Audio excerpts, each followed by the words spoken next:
Assalamualaikum. Perkenalkan saya Puji Afif. Ini 18-17-38 dari kelompok 2 akan melakukan evaluasi pemeriksaan fisik anak. Langsung saja kita ke pemeriksaannya. Assalamualaikum. Perkenalkan saya Dr. Puji yang bertugas pada pagi hari ini. Baiklah, dengan ibu siapa? Baik, hari ini kita akan melakukan pemeriksaan fisik anak, ibu.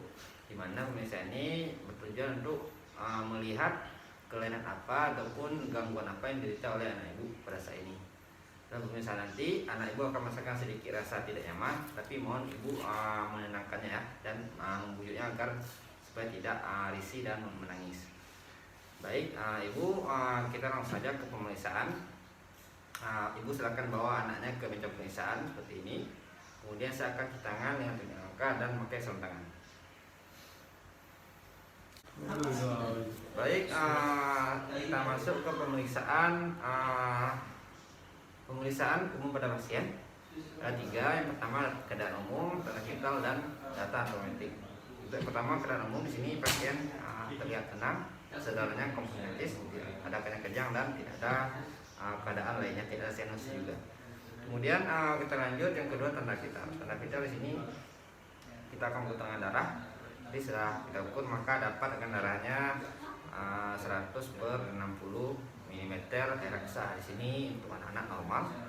Kemudian setelah untuk tekan darah, kemudian kita ukur nadinya. Di sini kita ukur nadi di pergelangan anak tersebut. Di sini normalnya itu 60-100 kali per menit. Setelah nadi, maka kita akan mengukur suhu tubuh. Untuk suhu tubuh di sini kita akan menggunakan termometer yang biasa kita letakkan di bawah lidah pasien. Kemudian untuk yang sebelumnya, jika sebelum suhu tadi ada dihitung pernapasannya. Di sini kita hitung pernapasan itu laju pernapasan, irama maupun pola pernapasan tersebut. Di sini pola pernapasan normal, lihat adanya sesak napas dari si bayi. Kemudian lanjut ke poin terakhir dari pemeriksaan umum pasien, itu ada data antropometrik. Di sini ada 2 komponen yang kita hitung. Yang pertama itu berat badan si bayi. Di sini anak. Di sini setelah kita ukur untuk berat badan si anak ini, yaitu dia seberat 10 kg. Kemudian untuk tinggi badannya itu 90 cm. Di sini menandakan si anak ada normal, dalam keadaan normal. Baik, dari pemeriksaan tadi kita lanjut ke pemeriksaan lanjutan. Di sini ada sekitar 10 item yang kita ukur dari pemeriksaan tadi. Yang pertama ada pemeriksaan kulit dan juga kelenjar getah bening. Untuk kulit pasien ini, di sini anaknya dilihat kulitnya itu warna kulit, kemudian apakah ada edema ataupun pendarahan dan lainnya. Kemudian untuk kelenjar getah beningnya itu kita lihat di 3 bagian. Pertama di bagian submaksila ya, di bagian bawah leher.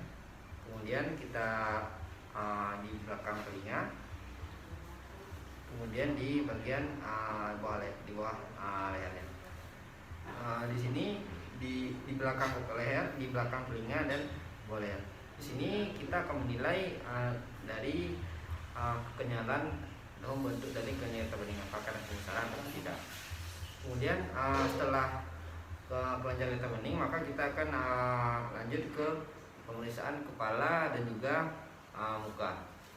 Di sini untuk kepalanya, di sini kita akan menilai untuk kepala pasien itu kita perhatikan besar kepala, kemudian lingkarannya, kemudian bentuk dari kepalanya, apakah ada terjadi pembesaran ataupun ada dari trauma. Di sini tidak ada terlihat adanya kelainan apapun.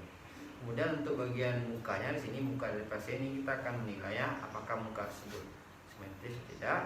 Kemudian apakah terdapat paralisis dari muka tersebut. Kemudian apakah ada kelainan di lubang hidungnya dan lain-lain. Kemudian setelah dari pemeriksaan muka dan kepala tadi, kita lanjut ke pemeriksaan mata. Sini dari ekspresi dari mata pasien itu kita lihat apakah dia ada di fotofobia atau tidak. Kemudian kita lihat juga ketajaman melihat dari si anak. Kemudian kita lihat apakah adanya kelainan seperti ini, smus, tromboptosis dan lainnya. Baik, setelah dari pemeriksaan mata, kita lanjut ke pemeriksaan hidung. Di sini kita akan dari pemeriksaan hidung ini kita akan menilai bentuk dari hidung si pasien. Kemudian kita lihat juga gerakan hidung, apakah ada tertinggal sebelah ataupun masih normal. Kemudian juga kita lihat mukosa, apakah dapat mukosa ataupun ada sekret di bagian hidung pasien. Kemudian juga kita lihat apakah dapat darah tidak. Sini tidak ada. Baik, setelah dari pemeriksaan tadi kita lanjut pemeriksaan mulut tenggorokan. Untuk mulut ini ada beberapa bagian yang kita periksa. Seperti bibir, kemudian gigi, setelah itu ada juga selaput lendir, kemudian ada juga seperti langit-langit dari si pasien. Saja untuk bagian bibir kita akan melihat warna bibir, apakah ada kelainan ataupun adanya pucat. Di sini tidak ada, di sini bibir normal, kemudian bisurah, kemudian kita lihat gerakan bibir itu ada simetris tidak. Kemudian kita lanjut ke gigi. Di sini kita akan memperhatikan banyaknya gigi si anak. Kemudian setelah itu kita perhatikan juga banyaknya gigi, apakah dapat mottling ataupun dan lainnya. Setelah dari gigi kita lanjut ke selaput lendir dari mulut. Di sini tidak ada peradangan. Di sini warna masih normal. Setelah itu kita lihat juga lidah. Di sini lidah si mohon adik dibuka lidah si mulutnya sedikit. Kemudian dari lidah sini kita akan menilai lidahnya kering atau tidak, kemudian kotor atau tidak, ada terdapat tremor atau tidak. Kemudian kita lihat juga warna lidahnya. Di sini warna lidah normal. Setelah itu yang terakhir itu kita lihat juga bentuk dari langit-langit atau palatum. Di sini mohon nanti dibuka sedikit mulutnya, ya. Kemudian kita lihat untuk bagian langit-langitnya sini warnanya terbelah atau tidak dan tidak ada perforasi. Kemudian lanjut pemeriksaan tenggorokan. Untuk pemeriksaan tenggorokan kita akan menggunakan alat namanya alat skalpel. Seperti ini. Kemudian setelah itu suruh anak tersebut untuk mengatakan dengan deras. Baik, adik silakan katakan Kemudian kita akan menekan lidahnya sedikit ke bawah. Di sini kita akan setelah tekan ke bawah, maka kita akan menilai di sini seperti uvula dari si adik, kemudian epiglotisnya, kemudian tonsil. Di sini kita lihat apakah kita lihat nilai warnanya, kemudian apakah ada peradangan ataupun ada dapat eksudat. Ada. Baik, setelah dari pemeriksaan mulut dan tenggorokan tadi, kita lanjut ke pemeriksaan telinga.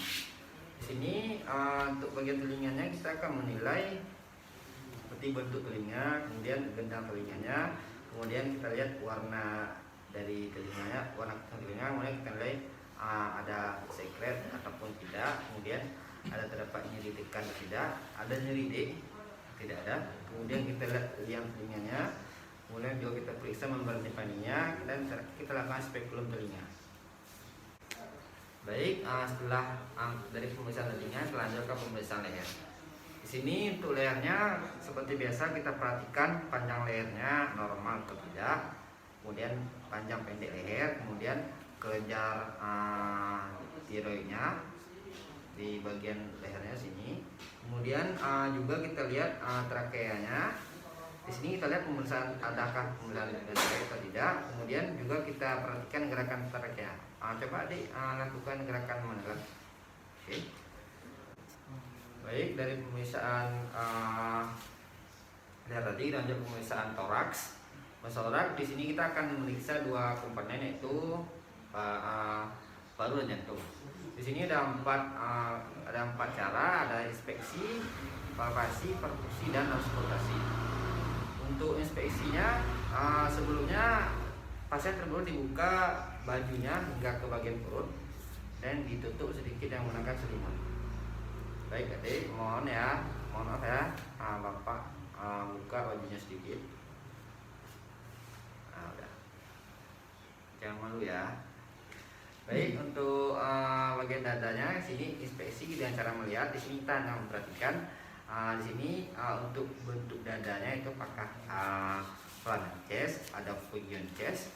Kemudian kita perhatikan juga pengembangan dadanya. Di sini kembang pipis dada itu normal, tidak ada tertinggal kanan kiri. Kemudian untuk penapasannya normal dan juga ictus cordisnya tidak terlihat. Baik, setelah dari palpasi, dari inspeksi kita lanjut ke komponen kedua, yaitu dengan cara palpasi atau meraba. Di sini kita akan meraba pengembangan dadanya normal, kemudian kita lihat fremitus taktilnya. Setelah itu kita raba sela iganya. Kemudian yang terakhir kita raba ictus cordisnya. Di sini ictus cordisnya teraba. Kemudian untuk yang perkusi dan auskultasi kita nilai nafasnya. Sini kita akan menggunakan stetoskop.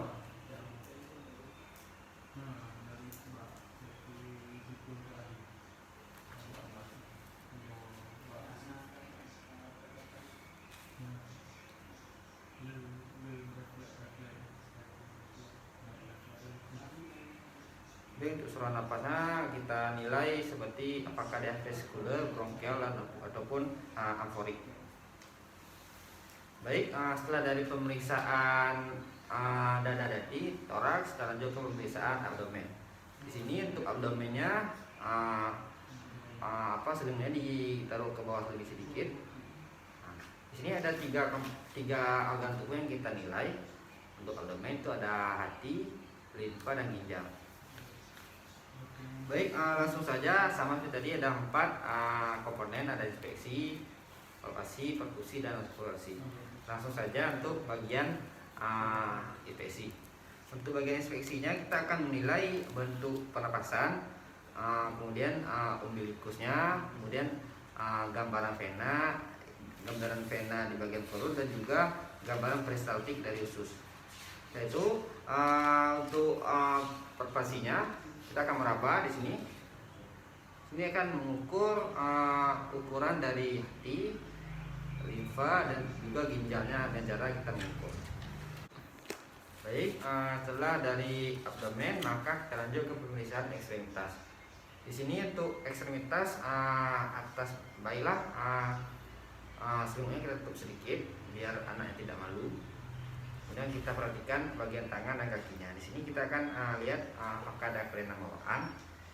Kemudian juga kita lihat panjang dan bentuk dari ekstremitas. Kemudian kita lihat apakah ada tapak gelabing linjer. Di sini jarinya normal tidak tapak, dan kemudian juga tidak membengkakkan. Setelah itu untuk persendian juga kita periksa juga kita suhu dari persendiannya. Ada terasa nyeri, ada sakit, ada ya. Kemudian suhunya di sini biasa kita ukur di bagian aksila. Baik, dari pemeriksaan ekstremitas tadi kita lanjut ke pemeriksaan genitalia.